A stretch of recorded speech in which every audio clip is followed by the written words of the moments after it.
안녕하세요. 목샘의 인문학 TV입니다. 입춘절을 지나고 있는데요. 여러분들도 봄을 기다리셨나요?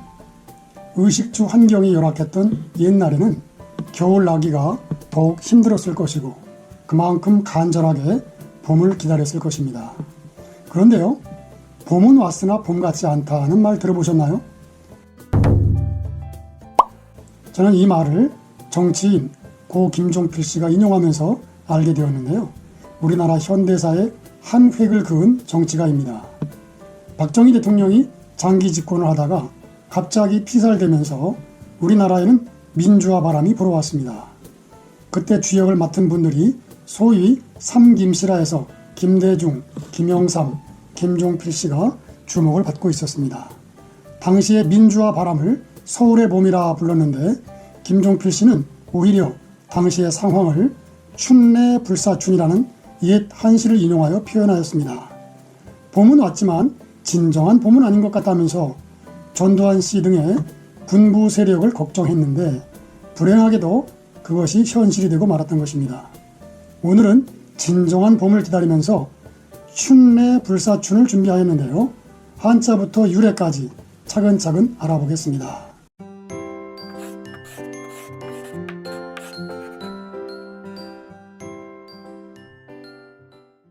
봄춘, 올래, 안이불, 가틀사, 봄춘, 즉 춘내 불사춘이란 말은 봄은 왔으나 봄 같지 않다는 말로 겉으로 보기에는 그럴듯해 보이지만 실제 처지나 상황은 어렵다는 말의 비유입니다.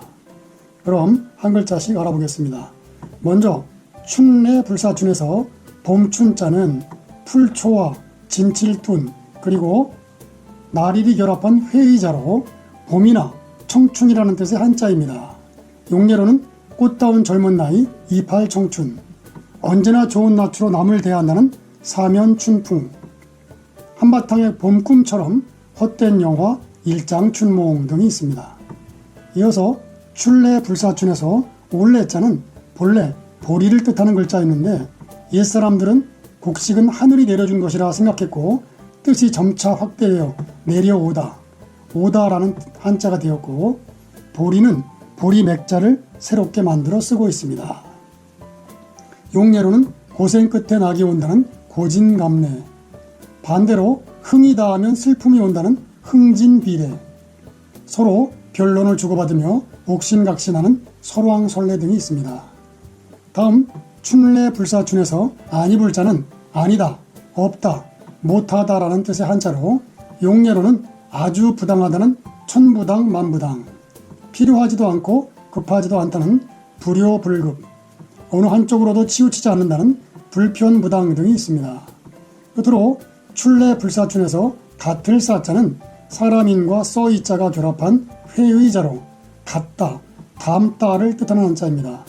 용례로는 겉으로는 비슷하나 근본적으로는 다르다는 사이비, 꿈인지 생시인지 어려움풋한 상태, 비몽사몽, 난초와 같은 군자의 비유, 사란사형 등이 있습니다. 다음은 중국어로 배우는 출래 불사춘입니다.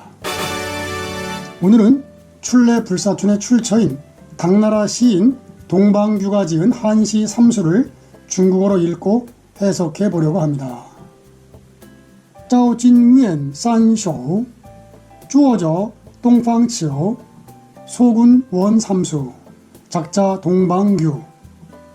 한道方全相 朝廷主臣. 한나라는 바야흐로 전성기를 맞아 조정에는 무신들도 많이 있는데 何须不明切 辛苦是何亲. 하필이면 불쌍한 궁녀에게 화친의 어려움 맡겨야 했나요? 眼泪似丹凤 鲜卑像白龙. 눈물을 뿌리며 단봉을 하직하고 슬픔을 머금고 백제성을 향하네. 残余亮惊喜 无复旧时容. 선우가 놀라 기쁨을 감추지 못하니 다시는 옛 시절의 모습 볼 수 없겠구나. 福地无花草春来不是春 오랑캐 땅에는 화초가 없으니 봄이 와도 봄 같지가 않으리라. 自然一代还费事为腰身. 허리띠가 저절로 느슨해짐은 몸매를 갖고서가 아니랍니다. 작자 동방규는 당나라 무주 사람으로 측천무 때 좌사를 지냈다고 합니다. 여기에 등장하는 선우는 넓고 크다 하는 뜻으로 흉노가 군주나 추장을 높여 부르던 칭호입니다. 다음은 춘례불사춘의 유래입니다.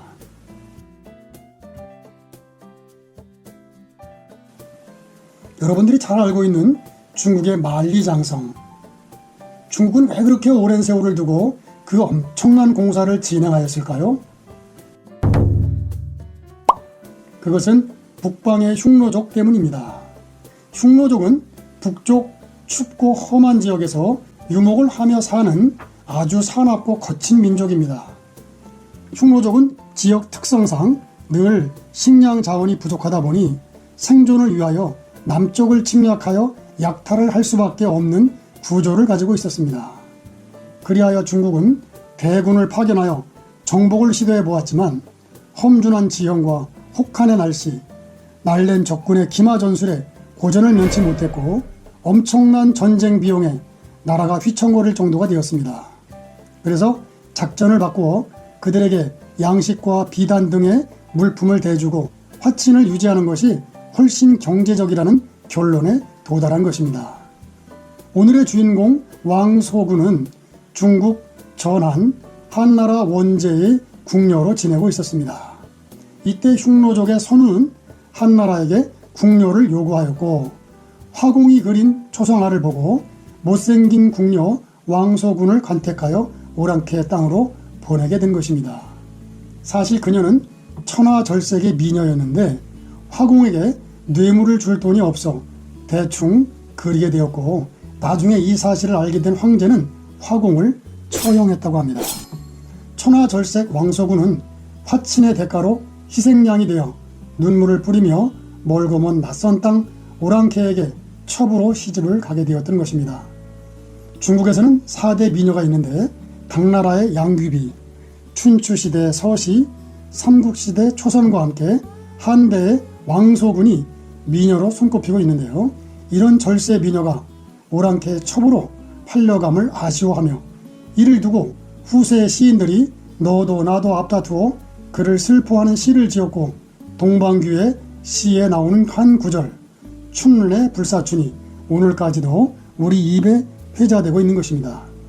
끝으로 이백이 지은 시 한 수 왕소군을 감상하고 마치겠습니다.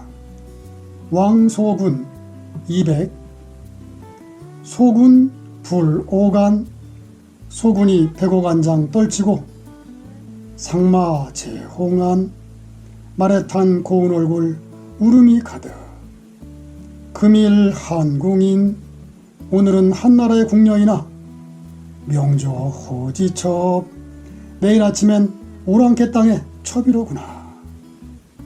어떠신가요? 감상 잘 하셨나요? 오늘은 입춘절을 지나면서 춘례불사춘을 알아보았습니다. 저와 여러분들의 가정과 일터에 진정한 봄이 오기를 간절히 바랍니다. 감사합니다.